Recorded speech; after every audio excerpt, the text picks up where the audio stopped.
É. Aparecendo o Brasil com o STF hoje em dia. Não vamos falar mal dele, por favor. Eu não quero. Essa família já sofreu muito com o autoritário. Eu não quero ter meu telefone fiscalizado. É foda. Você também não pode ter seu telefone confiscado. Não tem muita coisa lá. Eu sou... Sei lá, vai ver uns pornô meio esquisito que eu vejo de, sei lá... Meu Deus, duas velhas transando com um anão, tá ligado? Menos. Meus pais nasceram na parte norte da Coreia.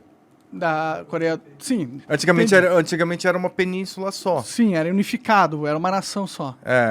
E naquela época que meus pais nasceram, a Coreia era uma colônia do Japão.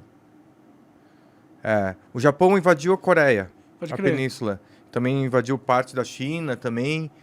E naquela época, os meus avós tinham que falar japonês, meus avós tinham que ter nomes japoneses, não poderiam tentar assimilar culturas coreanas e... como que não pode assimilar cultura coreana se você tá na Coreia do Sul? Então, tipo... Não, na Coreia. Na Coreia, desculpa. Na Coreia unificada. Como que você não pode ter tipo, você inventasse uma música coreana, tu era morto? O que acontecia? Você era oprimido, ou você ia preso, ou você virava escravo. Até que no Japão, a maior colônia de coreanos fora da Coreia é no Japão. Porque o Japão levou muita gente para ser escravo. Até que em 2005 eu namorei uma mina que ela... Isso antes de eu ser casado, né? Em 2005, os avós dela foram pro Japão e eram escravos lá. Entendi. No Japão? No Japão. Entendi. Então tinha escravos no Japão pra caramba, imagina.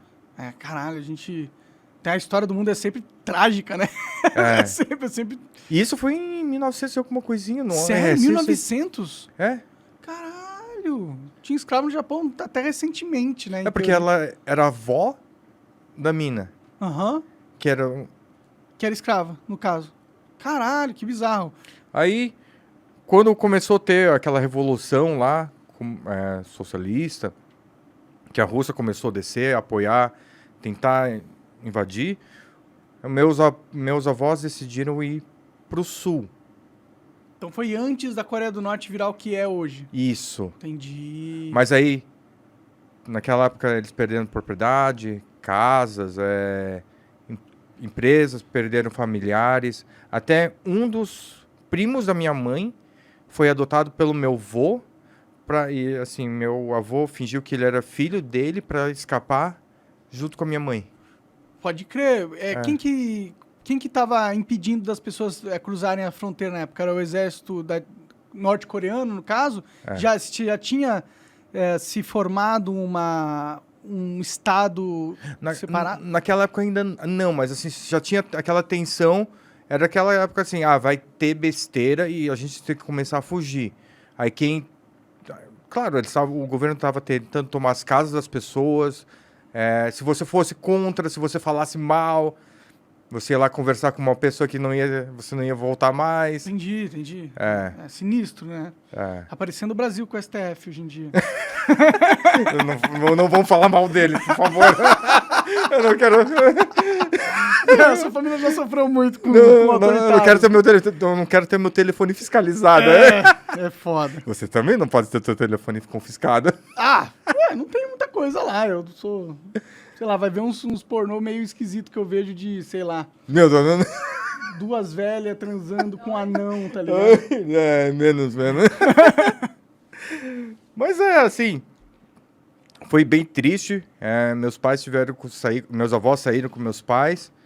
Largaram tudo. Saíram andando. Literalmente andando. Quer dizer, a família da minha mãe à parte, porque a família do meu pai à parte. Que meus pais eram novos. Saíram andando, caminhando. E começaram a vida. No outro lado, quer dizer, no lado sul. Sim, no sul tava tranquilo. Não tranquilo, porque o país já estava todo destruído. Era aquela coisa... Igual no filme Titanic, quando o navio tá afundando, tá todo mundo lá na ponta do navio... Tentando sobreviver para não se afogar na água gelada. E aí causa uma confusão tremenda na ponta. Que imagino que era a Coreia do Sul naquela época. Aí muita gente fugiu lá pro sul, para o extremo sul, que é a cidade de Busan. Meu pai foi para lá, minha mãe não tinha condições, a família da minha mãe não tinha condições, eles ficaram um pouquinho abaixo de Seul, que é agora a capital da Coreia do Sul. E a minha mãe sempre foi uma batalhadora, o país era pobre pra caramba naquela época, arroz, o nosso arroz branco aqui no Brasil é coisa de luxo naquela época. Pode crer, refinadinho assim e tal. Não tinha, e não tinha açúcar. Então, açúcar também era coisa de rico. Caralho, pode crer. A economia toda fragilizada, é difícil de ter grandes produções de alimento, né? Aí o pessoal, a minha mãe sempre fala assim, quando você olha para o seu prato, pensa assim que eu passei perrengue, seu pai, seus avós também passaram perrengue. Meu pai foi para o sul, porque tinha condições. Aí depois meu pai foi para Seul, para estudar numa faculdade, Seul University. E ele teve uma chance muito legal, que o meu avô, do lado do meu pai, teve condições mais financeiras melhores. Ele pegou uma casa do lado da faculdade e ele tinha um americano que queria morar ali na região e meu avô falou assim, você pode morar na minha casa de graça, mas você ensina meu filho inglês. E meu pai aprendeu inglês com ele e ele foi enlistado para a guerra. Ele foi convocado para a Guerra do Vietnã. Meu pai foi para a Guerra do Vietnã, desceu em Hanoi e quando desceu do barco, o batalhão tudo lá, eles perguntaram assim, alguém fala inglês? Meu pai foi a única pessoa que levantou a mão. Pode crer. Aí deu sorte, eu acho que eu não ia estar vivo aqui. Meu pai foi o tradutor das... Estaria lá, né? Meu pai era o tradutor das tropas americanas com as tropas sul-coreanas. Ah, caralho, é uma pessoa importante então, hein? Pô, que foda. Até que o meu pai ele tem um túmulo lá na Coreia do Sul. A gente trouxe as cinzas dele pra cá, mas ele tem um túmulo lá quando a gente quiser mudar pra lá, de guerrilheiros da Guerra do Vietnã.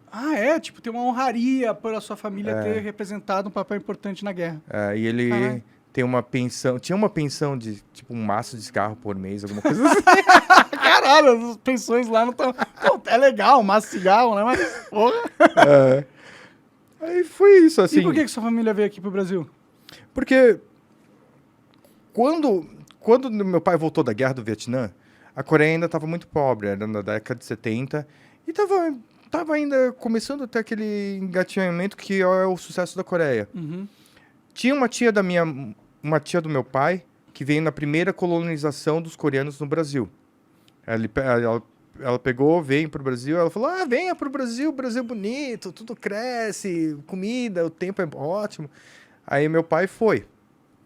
E depois, essa tia do meu pai falou com a tia da minha mãe, que a minha mãe, ela fazia bonecas para hotéis, bonequinha de souvenir para vender em hotéis. Ela pegou e falou assim, venha conhecer o Brasil, tem um candidato para você se casar. Porque naquela época fazia troca de casamento arranjado. Sim, sim. Aí minha mãe veio e se casou com meu pai. Aí minha mãe tinha a possibilidade de ir para os Estados Unidos, mas ela decidiu se casar com meu pai. Por foto. Bom, nossa, antigamente era uma loucura como as pessoas se juntavam, velho. Na moral. Imagina assim, oi, eu sou Samuca, sou de São Paulo, quer casar comigo e eu mando uma foto. Era... Caralho, mas devia ser... ela queria muito sair de lá, né? Ela queria sair muito de lá. Porque ela não conhecia seu pai, né? Tipo, não. Eles podem até ter se apaixonado depois que se conheceram e tal, mas depois rolando esse tipo de... Parece uma negociação, né? Assim, é meio louco, né? Mas eu entendo que, porra, isso aí foi regra dentro da história, na maioria dos relacionamentos, na maioria das culturas, inclusive. Eram poucas as pessoas que casavam por amor mesmo, por quem encontrou e não sei o quê. Eu tenho um casal de amigos que é casado porque se encontrou no Tinder. Tudo bem, né? Que você se encontra no Tinder, mas você não se encontra e fala, vamos casar, tá ligado? Vai pra um outro país e tal. Tipo, foi corajoso e também meio louco como dá certo, né? Tipo, as pessoas têm um bom relacionamento, conseguem ter filhos, uma família estruturada, se conhecendo assim. Às vezes fica até parando pra pensar o que é realmente o amor. O amor é uma convivência, é um trabalho rotineiro e diário que você emprega a outra pessoa? Ou é aquele sentimento ilusório de existe a pessoa mágica e você olha pra ela, ela olha pra você e do nada Deus fala pra você que é a paixão da sua vida e essa pessoa é a única pessoa que vai dar certo? E eu tô casado há 13 anos. Pode crer. 14 anos junto com minha esposa. Eu penso assim, o amor é aquele amor que, meu, eu te aguento e você me aguenta. Claro, vai rolar o romance, mas assim... sim, mas dá pra rolar romance com qualquer pessoa que você se sente atraída, né? No meu caso, outra pessoa do sexo oposto, mas você consegue... Você consegue amar até uma pessoa do mesmo sexo. Sim, claro. Como amigo, como parceiro. E se você for gay... Liberdade. Liberdade. Aí eles que se casaram. Foi tão engraçado que na época que eles casaram não tinha Booking.com, não tinha iPhone, nada dessas coisas. Eles saíram de São Paulo, foram para Campos do Jordão, chegaram em Campos do Jordão, tava tudo lotado os hotéis. Campos do Jordão é turismo máximo lá, né? Não sei se era na época. Era na época. Aí eles pegaram e desceram lá pra Santos, pra Praia Grande, e aí fizeram lua de mel lá. Minha mãe e meu pai moraram ali no... Não é Cambuci, no Glicério, ali no centro. Pode crer. Sabe, ali perto da igreja... Mais ou menos. Perto da igreja universal. Aquela área ali. Minha mãe sempre falou que aquela área sempre foi uma porcaria.